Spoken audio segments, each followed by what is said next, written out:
أعوذ بالله من الشيطان الرجيم. بسم الله الرحمن الرحيم.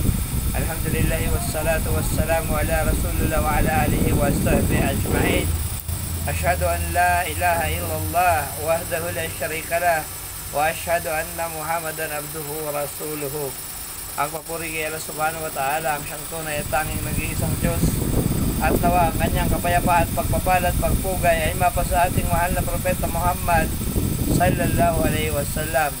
Ako'y sumasaksi na walang Diyos na karapat dapat sambahin maliban si Allah, at ako rin ay sumasaksi na si Muhammad, sumakanya nawa ang kapayapaan ay kanyang propeta at huling sugo. Sinabi ng Allah subhanahu wa ta'ala sa marangal na Quran, sa araw na ito ay aking ginagawang ganap ang inyong relihiyon at aking ginagawang lubos ang aking biyaya sa inyo, at ako ay nalugod na ang Islam ang maging inyong relihiyon. Kaya mga minamahal na kapatid, magulang, mga kababayan, hindi na kailangan pang magdagdag ng bagong okasyon tulad ng Mother's Day upang parangalan ng ating ina, sapagkat ang Islam ay kumpleto na at itinuturo sa Islam ang araw-araw na paggalang at pagmamahal sa mga magulang.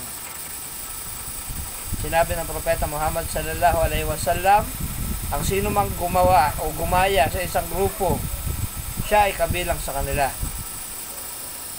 Sinabi ni Sheikh Ibn Baz rahimahullah, ang pagdiriwang ng tinatawag na Mother's Day ay hindi pinahihintulutan sapagkat ito ay galing sa mga hindi Muslim at walang batayan sa Islam.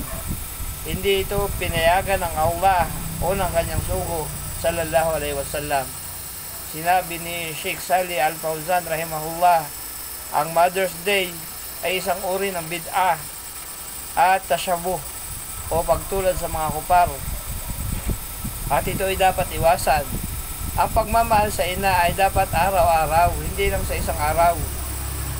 Kaya mga minamahal namin kapatid sa Islam, mga minamahal namin kapatid magulang, mga kababayan, ang pagbati ng Happy Mother's Day ay tila magaan sa paningin, ngunit ito ay malalim na implikasyon sa akida.